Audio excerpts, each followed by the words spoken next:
You can't rebuild your life until you repair your mind first. It's an uncomfortable truth, but it's also a doorway. Because while you're busy trying to change others, justify your pain, or wait for someone to return the peace you lost, your energy scatters. There's a wound that doesn't heal by looking outward. That inner chaos, a mix of exhaustion, repetitive thoughts, and old guilt, can't be fixed with distractions or sheer willpower, but with direction. Stoicism, far from being a cold philosophy, is a practical tool to bring order within, to rebuild what broke without needing anyone else to change. But the question is, are you willing to start with yourself? Many live with their minds in ruins, anxiety, resentment, loss of purpose, not because they don't know what they want, but because they no longer know what to believe in. Life taught them to endure, but not to repair. Yet the Stoics knew something we've forgotten. Serenity doesn't come when everything gets better, but when you learn to see differently. And by rebuilding your thoughts, you also heal your soul.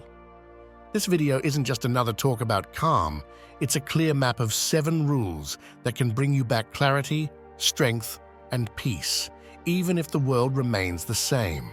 Each one is a tool to quiet the noise, let go of what's beyond your control, and reconnect with yourself. If this is your first time here, my name is Gabriel.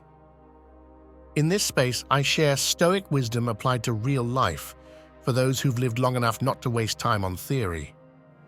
I invite you to subscribe if you're looking to regain your inner dignity and the practical serenity you deserve. Stay until the end, because I'll share a Stoic morning ritual for clarity, a powerful habit to start each day with a clear mind and firm direction. Let's begin. Inner chaos isn't always obvious. Sometimes it hides behind efficiency, busyness, or caring for others. But there comes a point when, even if everything looks fine on the outside, inside, there's noise, anger, or confusion. The Stoics understood that the mind can become a battlefield if left untrained, because uncontrolled thoughts end up ruling the will. The metaphor is simple. You can't build a house that's in ruins. You have to clean it first. And that cleansing begins with an act of humility, admitting that the disorder is within, not outside. Taming inner chaos doesn't mean eliminating pain, but organizing it. The Stoics taught that there are 2 kinds of things in life, those that depend on us and those that don't. What depends on you are your judgments, your decisions, your behavior. What doesn't depend on others' actions, the past, the weather, or traffic. But a confused mind mixes the two and suffers twice.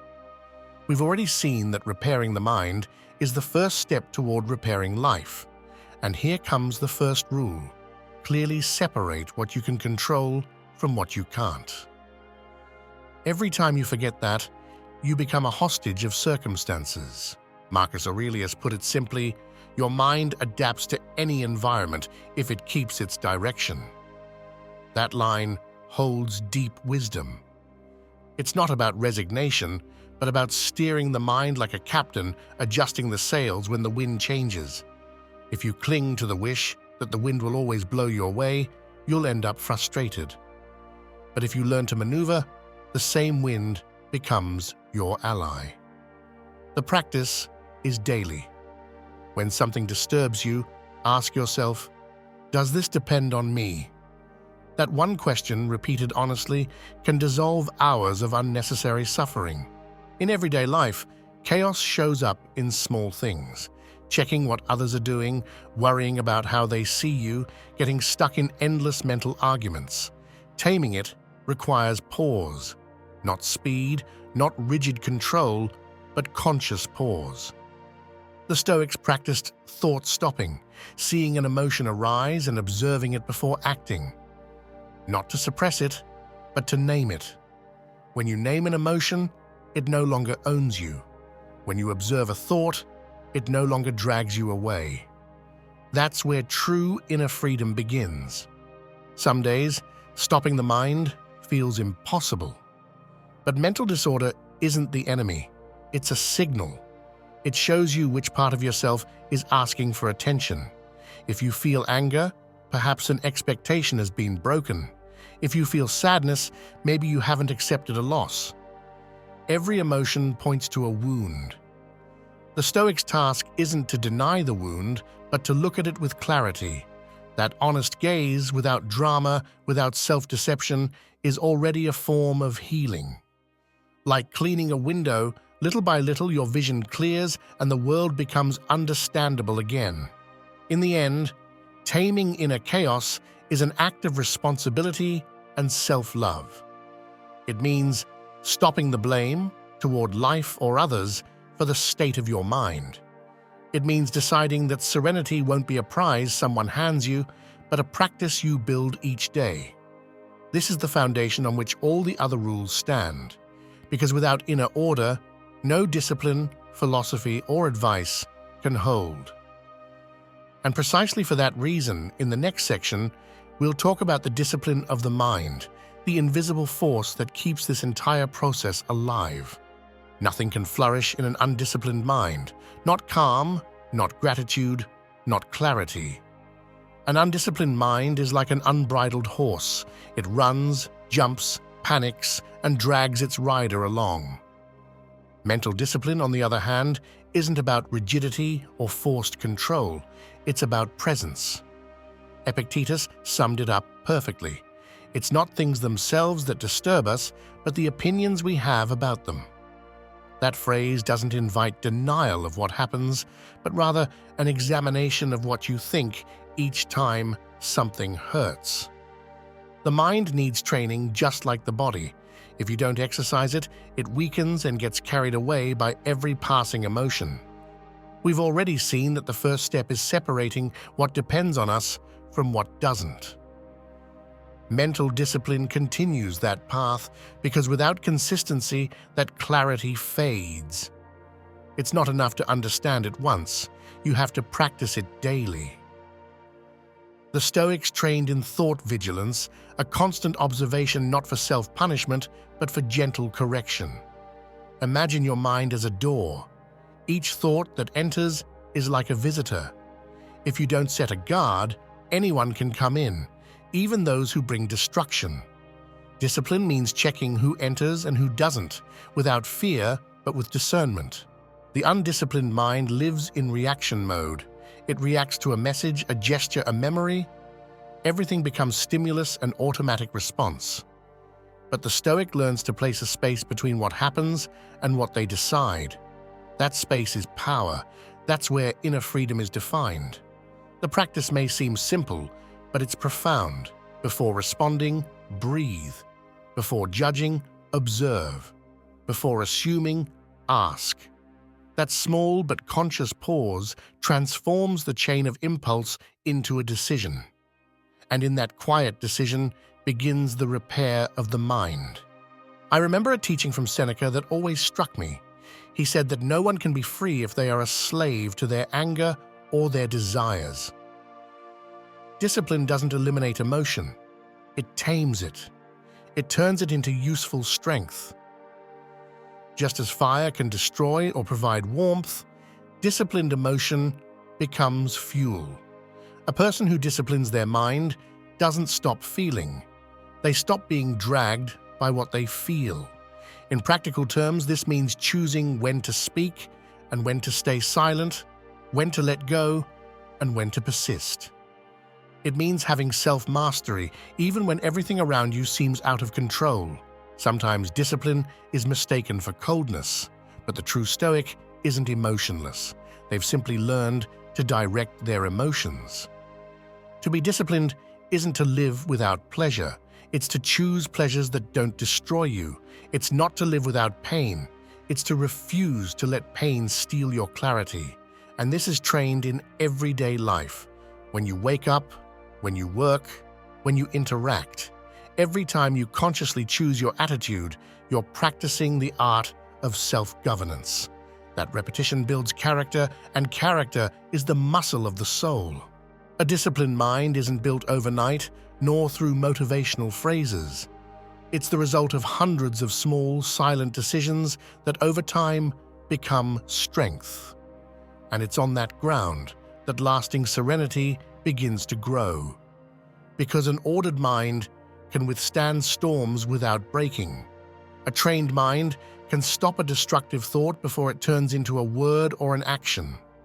That is the essence of true inner freedom. And precisely for that reason, in the next section, we'll talk about accepting without surrendering, the attitude that transforms suffering into wisdom and turns resistance into deep peace. Acceptance is not surrender. It means seeing reality as it is, without embellishment or denial, and deciding from there. Stoicism teaches that resisting what is already happening is like fighting the sea. You exhaust yourself and end up swallowing water. But acceptance doesn't mean passivity. It means recognizing what you cannot change so you can focus on what you can.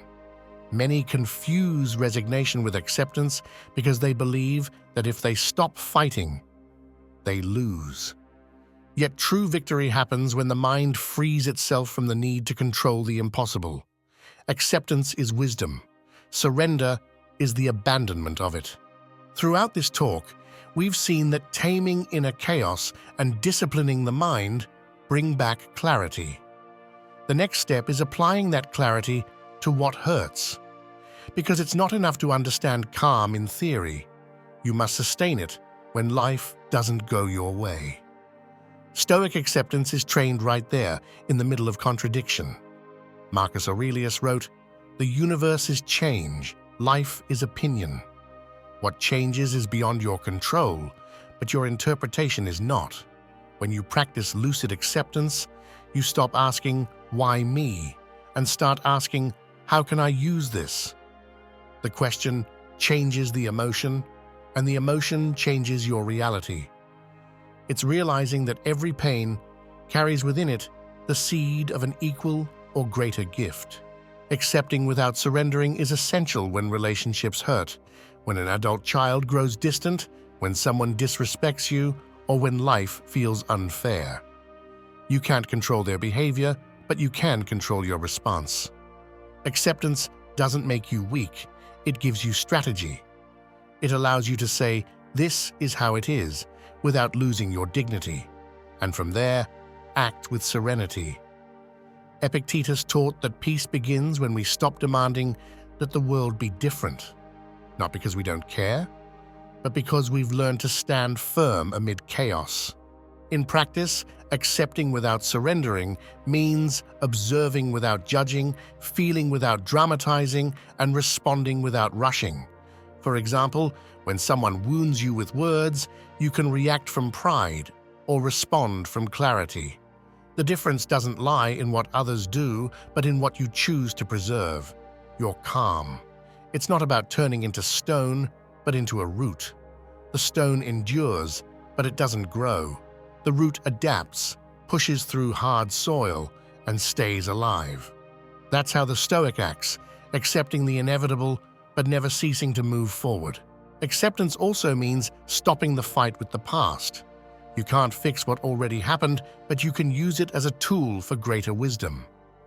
What hurt you taught you something about your limits, your dignity, or your capacity to love. If you deny it, you repeat it. If you understand it, you free yourself. In that process, acceptance becomes power, because someone who accepts what was no longer waits for others to repair them. They begin to repair themselves. That lucid acceptance doesn't erase sadness or frustration, but it gives them form. It gives them meaning. And that meaning is the beginning of inner balance. There is no healing without acceptance, and no serenity without conscious surrender to reality. Those who can face what is without denial or drama reach a freedom that depends on no one else. That is the calm the sages sought, steady, silent, and active. At this point, before we continue, I want to invite you to take a brief pause. If this message is resonating with you, subscribe to the channel, give it a like, and tell me your name and the country you're listening from in the comments. I read every message, and I love seeing where this community of wise minds is tuning in from around the world. You can also share a Stoic quote or piece of advice that helps you accept what you cannot change. Let's keep learning together. And now, with a clearer mind and a more open heart, let's move on to the next lesson: the art of turning every obstacle into a teacher. When everything seems to be falling apart, the only thing that truly remains is your inner strength. Adversity reveals what you're made of, and the Stoics knew this better than anyone. They didn't seek out hardship, but they didn't fear it either, because they understood that pain doesn't destroy by itself. What destroys is the lack of meaning. Marcus Aurelius wrote, "The obstacle in the path becomes the path." It's not just a beautiful metaphor, it's an instruction. Life places stones in your way so you can learn to walk differently. Every stumble, if understood, makes you more stable. Every fall, if absorbed, teaches you how to rise with less pride and more wisdom. We've already seen that accepting without surrendering allows us to face pain without fear. But when life becomes truly difficult, a loss, a betrayal, an illness, it's inner strength that holds everything together. And that strength doesn't come from hardness, but from the daily practice of enduring without closing your heart. The Stoic doesn't harden, they expand. They don't run from pain, they walk through it with a clear gaze. They understand that suffering isn't punishment, it's the soul's training ground. Every hardship, faced consciously, refines your character. Imagine a traveler walking a path full of stones. At first, he curses every obstacle, but over time, he realizes those same stones force him to watch his steps more carefully. His stride becomes steady, his body stronger. In the end, he understands that without that rough terrain, he would never have developed balance. That's how adversity works. It doesn't come to destroy you, it comes to shape you. But that only happens when you stop asking, "Why is this happening to me?" and start asking, "What can I learn here?" That question is the bridge between pain and wisdom. Strength isn't measured by how many times you endure, but by how you transform as you do. Sometimes the test isn't external, but internal. Patience in the face of injustice, serenity in the face of ingratitude, humility when everything hurts. Seneca said that the wise person remains the same in fortune and misfortune because they understand that neither defines their worth. That steadiness isn't inherited, it's trained. And the most powerful training is staying conscious when every part of you wants to run or blame. Practicing Stoic strength doesn't mean denying what you feel. It means standing by yourself with firmness. It means saying, "This hurts, but I can get through it." It's looking at yourself with compassion without turning into a victim. It's allowing yourself to cry without living inside the wound. When you accept that pain is part of the human process, life stops feeling like an enemy. You become your own refuge. And in that refuge, calm no longer depends on your surroundings, but on your decision to hold yourself up. I've often seen that true strength is born when help doesn't come, when you have to be your own support. In those moments, Stoic teachings stop being theory and become flesh. You discover that you can be broken and still keep walking, sad and yet dignified, tired but clear-minded. That's the strength no one can take from you, the strength not to surrender to your own darkness. Every time you turn hardship into learning, you repair something within yourself. Every time you choose to keep going calmly, even while the storm rages, you strengthen your soul. There's no other way to temper the spirit than by facing what hurts without losing your humanity. That quiet, patient strength will be the foundation for the next rule: detachment, the inner freedom that comes when you stop clinging to what no longer belongs. Clinging is the root of much pain. We cling to people, to ideas, to chapters that have already ended, and while we do, the present slips away. Stoicism doesn't promote cold detachment or bitter renunciation, but a mature kind of love. To love without possessing, to accompany without depending, to be grateful without holding on. Serene detachment isn't indifference, it's freedom. It's the ability to enjoy what life offers without fearing its departure. And paradoxically, when we stop holding so tightly, things tend to stay more naturally. Up to now, we've understood that strength is cultivated in adversity. But that strength needs space. If you cling to what hurts, your soul can't breathe. Detachment gives it air. Seneca said that nothing truly belongs to us except our thoughts and our actions. Everything else, people, things, recognition, is borrowed. Wisdom, then, isn't about holding on, but about caring while it's here and letting go when it's gone. Once you understand this, loss stops being a tragedy and becomes a transition. You stop living in fear of losing and start living in gratitude for having had. Serene detachment begins with small things. The object that breaks, the plan that changes, the compliment that never comes. It's in those tiny frustrations that you learn to let go. Because those who can't release the small things won't be able to release the big ones either. The Stoics practiced imagining loss, not out of masochism, but for clarity. When you picture, even for a moment, that something could be gone, you learn to value it without depending on it. And that practice, properly understood, doesn't cool love, it purifies it. In human relationships, detachment becomes an act of respect. To love with detachment is to allow the other person to be. It's not indifference, it's trust. You stop demanding that they fulfill you and start sharing from freedom. This applies to adult children, partners, and friends alike. Love that clings suffocates. Love that accompanies heals.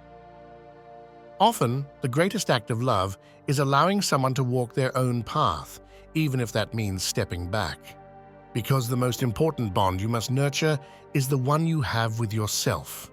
Living detached doesn't mean giving up affection. It means enjoying it without fear. It's being able to look at a flower without plucking it, knowing its beauty doesn't depend on your possession. It's watching the sunset without wishing to stop it. It's being grateful for every moment without trying to trap it. When you practice this, your mind becomes lighter, and life, though still uncertain, feels gentler. Because freedom doesn't mean having everything. It means needing nothing to be at peace. Serene detachment also prepares you for change. It teaches you that every ending is a beginning, that nothing truly dies as long as it leaves a mark within you. And that understanding gives you a calm that no one can buy or gift. A detached person doesn't live without bonds. They live with healthy ones. They love without fear, give thanks without expectation, and let go without resentment. That's the emotional maturity the Stoics sought, and one we can all cultivate through simple daily gestures. When you learn to let go with serenity, the mind heals because it no longer resists the inevitable. And in that quiet healing, deep gratitude is born. That's why the next step on this path is to discover gratitude as medicine, a practice that turns everyday life into a source of peace and retrains the mind to see clearly, even on the grayest days. There are wounds that can't be healed with words, but they can be healed with perspective. Gratitude offers that different view, not because it changes what happens, but because it changes the place from which you look at it. For the Stoics, being grateful wasn't a decorative gesture, it was an act of wisdom. It meant remembering, even in hardship, that life still offers you something to hold on to: your awareness, your breath, your capacity to learn. Gratitude doesn't erase pain, but it organizes it. It weaves it into a larger story where you're not just a victim, but a student. So far, we've talked about letting go of what hurts. But after letting go, an empty space remains. Gratitude is what fills it. Seneca said, "No man is unhappy who considers what he has instead of what he lacks." That phrase doesn't deny lack, it balances it. Gratitude is a form of clarity. When you focus your attention on what remains instead of what you've lost, something inside you begins to heal. The mind finds a foothold that doesn't depend on circumstance, and that inner stability is one of the highest forms of freedom. Gratitude is also a daily practice, not an occasional feeling. The Stoics cultivated it at the end of each day, calmly reviewing what they had lived. They would ask themselves, "What can I be grateful for today, even if it was difficult?" In doing so, they turned experience into a teacher. That practice remains powerful today. When you close your eyes at night and recall 3 things, no matter how small, that deserve gratitude, you retrain your mind to notice abundance amid scarcity. Gradually, what used to be complaint becomes understanding. Some believe that gratitude means settling, but the opposite is true. Gratitude makes you more discerning about what truly matters and frees you from what doesn't. When you give thanks, you acknowledge that something or someone has added value to your life, and that awareness gives you wisdom to choose better. A person who lives with gratitude doesn't need to compare or accumulate, because they already understand that the essential things lie within. That kind of peace isn't improvised, it's cultivated, and when you cultivate it, everything else, calm, patience, compassion, follows naturally. In your darkest moments, gratitude is a lantern. It doesn't light the entire path, but it shows you the next step. Sometimes being grateful simply means saying, "I'm still breathing, I still have time, I can still try." That phrase, spoken honestly, changes the chemistry of the soul. It reminds you that you're not completely lost, that something still works in your favor. It's not about denying sadness, but about accompanying it with a gentle light, just enough to keep you from falling. That light is the seed of real hope. Seed. Practicing gratitude makes you stronger and more compassionate at once.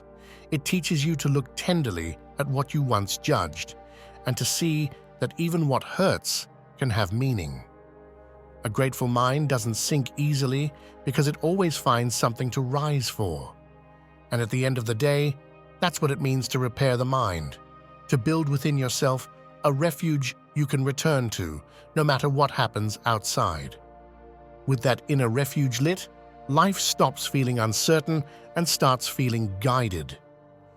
Gratitude gives you back the deepest kind of control, the control of your perspective. And with that clear perspective, you're ready for the next step, perhaps the most powerful of all: to live with a firm purpose, the rule that gives direction to everything you've learned so far. A repaired mind needs direction. Without purpose, life turns into a sequence of repetitive days, motion without meaning. Purpose is what organizes emotions, gives coherence to decisions, and turns calm into action. The Stoics understood this better than anyone. To live without purpose, for them, was a kind of moral waste. Marcus Aurelius wrote in his Meditations, "A man's life is what his thoughts make of it." And that means every thought should have direction, not drift. Throughout our journey, we've explored acceptance, strength, detachment, and gratitude. But all these virtues rest upon an inner direction.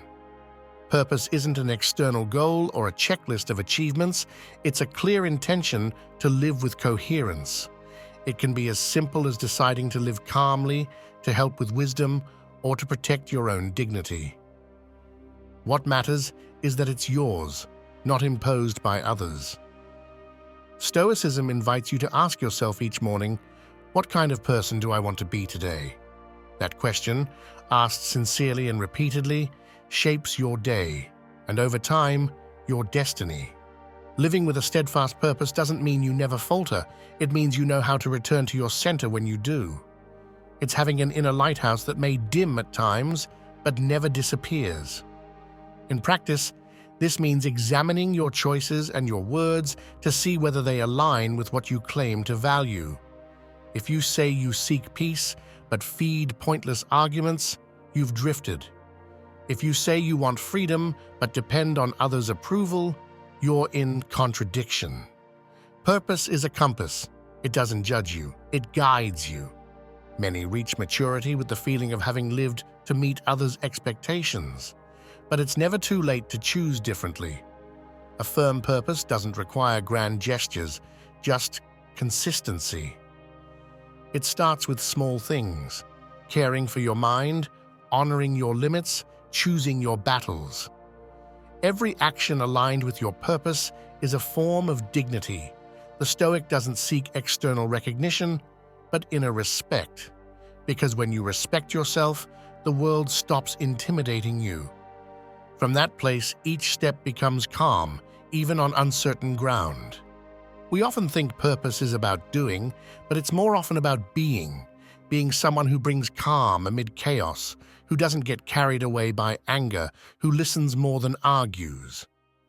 That kind of purpose needs no applause, but it leaves a mark. Those who live that way radiate peace and become examples without trying. And most importantly, their minds, already healed, remain alive, lucid, and useful until their last day. Living with steadfast purpose also protects you from emptiness. When you know where you're headed, fear loses its grip. It doesn't disappear, but it no longer commands you. And that is one of the greatest victories of a mature soul, that fear still exists, but without control over your course. Each morning then ceases to be repetition and becomes an opportunity to be more aware, more balanced, more yourself. Purpose isn't something you find, it's something you build. It's not outside you, it's in the constant choice of your attitude. That choice, made over and over again, is what shapes your character. And when character is firm, life, even with its storms, becomes clear. So to close this journey, I'd like to offer one final step: a morning ritual of clarity, a brief practice for those who wish to begin each day with a peaceful mind and a clear sense of direction. Starting the day without direction is like sailing without a compass. You get up, do what's expected, but something inside feels disordered. The Stoics knew the mind is shaped in the first moments of the day, when it hasn't yet been clouded by worry or haste. That's why their day began with reflection, not noise. This morning ritual of clarity isn't one more obligation, but a brief space for alignment. It's an act of inner cleansing, a way to give thanks for being here and to remember where you choose to head. The first step is to wake up with attention. Before looking at your phone, take 3 calm breaths. Notice how the air moves in and out without forcing it. As you breathe, repeat a phrase that reconnects you with your purpose, something as simple as, "Today I choose peace," or "Today I will care for my mind." That phrase is a seed. It sets the tone for the day. You don't need grand motivation, you need presence. Breathing consciously declares that you're alive and that you have the power to decide how to face what comes. The second step is lucid gratitude. The Stoics practice what they called contemplating what is enough. Before getting out of bed, think of 3 concrete things you can be grateful for today: a person, an opportunity, even the simple fact of having a breathing body. Don't recite it by rote, feel it. Gratitude transforms perception. Where there was complaint yesterday, today there is recognition. This simple practice trains your mind to focus on what adds up, not on what's missing. The third step is foresight. Each morning, Marcus Aurelius reminded himself he would meet difficult people, setbacks, and harsh words. He didn't do it to sour his mood, but to strengthen himself. By anticipating challenges, he stripped them of their power to surprise. You can do the same. Briefly picture the day ahead and tell yourself, "Today I can respond calmly, no matter what." In doing so, you're programming your mind for serenity. The inevitable will no longer catch you off guard. You'll greet it with composure. The final step is a brief, silent affirmation. Sit for a moment, look out the window or at a fixed point, and say within, "Nothing external controls my peace." That sentence encapsulates the entire Stoic philosophy. It isn't arrogance, it's freedom. It means your emotions are no longer hostages of the world, but conscious choices. If each morning you repeat this simple ritual, breathe, give thanks, foresee, and affirm, you'll notice your mind growing clearer, your mood steadier, and your day more serene. This ritual doesn't steal your time, it gives it back. It saves you hours you would lose to impulsive reactions or pointless worries. Practicing it is a form of self-respect, a reminder that calm isn't found, it's built, and like anything worthwhile, it requires consistency. If you do it for 30 days, you'll see changes not only in your mood, but in the way you look at life. I'm grateful you made it this far because this final chapter is for those who persevere, for the victors who choose to keep repairing their minds day by day. This ritual is your reward and your starting point. Carry it with you when you wake tomorrow, and remember, every sunrise is a chance to begin in peace. Thank you for making it all the way here. Truly thank you. Your time, your attention, and your openness make this space possible. Everyone who listens to the end doesn't just receive, they help sustain this quiet community of minds, seeking serenity without abandoning strength. There are many of us from different corners of the world who choose each day to think with clarity instead of reacting with impulse. That act, small as it may seem, transforms the world more than you can imagine. My name is Gabriel, and my purpose is to accompany you on this path of practical wisdom, to share Stoicism with you not as a theory, but as a living tool to protect dignity and peace, even when others don't change. Because that is the true inner victory, keeping your calm when nothing around you cooperates. Thank you for allowing these words to be part of your journey of growth. Before I say goodbye, I want to invite you to share in the comments which country you're listening from and to write this phrase to seal what you've learned today. My peace depends on no one. That affirmation captures the essence of Stoicism and marks the beginning of a new way of living. If you know someone who might need this message, share it with them. You never know whose life a timely word might touch. Thank you for your presence, your trust, and your consistency. Keep repairing your mind patiently, keep cultivating inner peace as an act of self-love. Up next, you'll see 2 videos on the screen. Choose one and continue deepening your path of growth and wisdom. May the clarity you've planted today stay with you tomorrow and always. See you in the next video.